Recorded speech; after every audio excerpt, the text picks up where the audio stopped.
अस्सलाम वालेकुम नाज़रीन, मैं हूं सलमान हाशमी।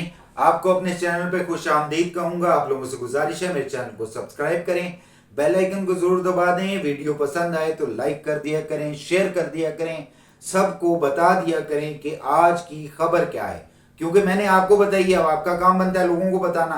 तो जी आज की खबर यह है कि एक केस रह गया था नवाज शरीफ साहब का, जिसको कहा जाता है पनामा केस। तो पनामा का पजामा उतर गया कि पनामा के जो पनामा बेंच के फैसले थे वो किस कदर घटिया थे, और पनामा बेंच बनाने वाले लोग और बेसिकली वो लोग जो कि प्रोजेक्ट इमरान खान पे काम कर रहे थे, उन्होंने किस घटिया तरीके से नवाज शरीफ को हटाकर इमरान खान को लाने की जो प्लानिंग की थी, उस प्लानिंग को कामयाब करने के लिए उन्होंने कौन कौन सा गंद नहीं मारा। मतलब ये कि अब तो गंद खत्म ही हो गया ना, इतना गंद। उन्होंने मुंह से गंद फेंका, मतलब गालियां दी। उन्होंने हाथों से गंद फेंका, मतलब उनको अरेस्ट किया, उन पे हाथ डाला।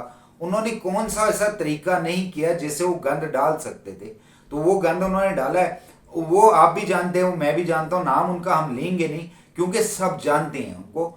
तो वो लोग जो कर रहे थे, उन लोगों को भी एहतसाब उनका होना चाहिए, उनको सामने लाना चाहिए, बताना चाहिए कि किस तरह से इस शख्स ने मियां मोहम्मद नवाज शरीफ को सिर्फ कुर्सी से हटाने के लिए, या तो उसकी दुश्मनी मियां मोहम्मद नवाज शरीफ से थी या उसकी दुश्मनी थी पाकिस्तान से, कि पाकिस्तान को चलने नहीं दिया गया।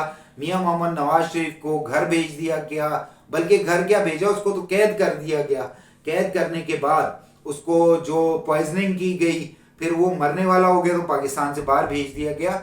तो ये सारा एक ही छतरी के नीचे काम होता रहा, और यही काम है जो कि मैं आप लोगों को बताने जा रहा हूँ कि इसमें हुआ क्या है। और इसके बहुत सारी चीज़ें ऐसी हैं जो हमारी मोअज़्ज़िज़ अदलिया के मोअज़्ज़िज़ जजों ने, वो उन्होंने खुद लोगों को बताया है कि किस तरह से मियां मोहम्मद नवाज शरीफ को साइड पे करके इमरान खान साहब को लाया गया है।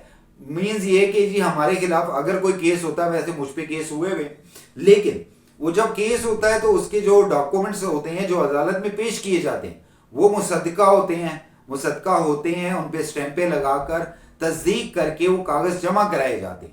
लेकिन यहां पर क्या हुआ है, नवाज शरीफ के बारे में जो कागजात जमा कराए गए, जिन कागजात के ऊपर नवाज शरीफ को सजा दी गई, वो कागजात ना पनामा से अटैच थे, ना वो जिस मुल्क से आ रहे थे वहां से अटैच थे।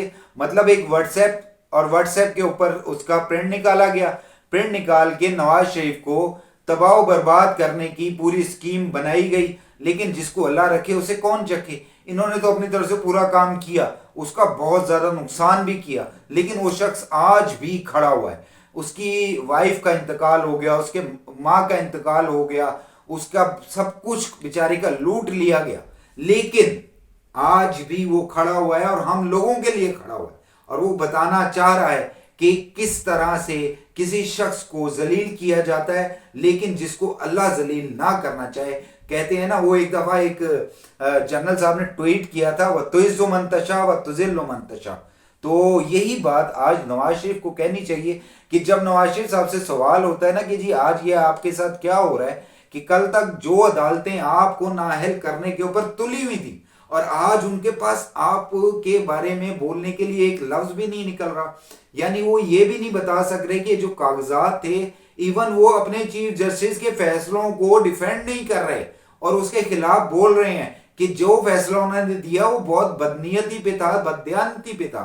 तो आज मियां मोहम्मद नवाज शरीफ को कहना चाहिए, व तो इज्जु मंतशा व तो जिल्लु मंतशा। और अगर मियां नवाज शरीफ साहब हमारे मुल्क के लिए अच्छे हैं, तो मैं आप लोगों से भी गुजारिश करूंगा कि आप भी इनके हक में दुआ करें कि अल्लाह ताला इनको कामयाब करे। अगर ये शख्स हमारे मुल्क के लिए बुरा है तो ठीक है भाई, जो इमरान खान के साथ हो रहा है उससे 4 गुना ज्यादा इसके साथ बुरा हो। हमें इससे कोई गर्ज नहीं है कि मियां मोहम्मद नवाज शरीफ हो या इमरान खान हो या जरदारी हो, हमारे लिए अच्छा वो है जो हमारे लिए अच्छा है। मतलब ये कि वो जो अपनी जात के लिए अच्छे होते हैं, उनको अच्छा समझने से मेरा तो बात नहीं बनती। हाँ, आप मुझे ज़रूर बताइएगा कमेंट्स में कि क्या हमें किस पार्टी को सपोर्ट करना चाहिए। क्या अभी भी इमरान खान की इतनी हरकतें देखने के बाद, कुत्ते बिल्ले वाली कहानियां सुनने के बाद, औरतों के आने के बाद और उसके नाजायज़ बच्चे आने के बाद, कोई इंडिया से बच्चा निकल रहा है, कोई कहीं से निकल रहा है। यानी ये सब कुछ होने के बाद क्या आज भी वो शख्स इस काबिल है कि उसको वोट दिया जा सकता है, या उसको अपने मुल्क क्या आला ओहदा, मैं तो ये कहता हूं इस बंदे को अपने इलाके का ना पंचायती भी नहीं बनाया जा सकता, जिसको वजीर आजम के लिए वो सोच सकता है। तो आप मुझे जरूर गाइड कीजिएगा। आपसे जल्द मुलाकात होगी अगले व्लॉग में। अल्लाह ताला आपका हामी नासिर।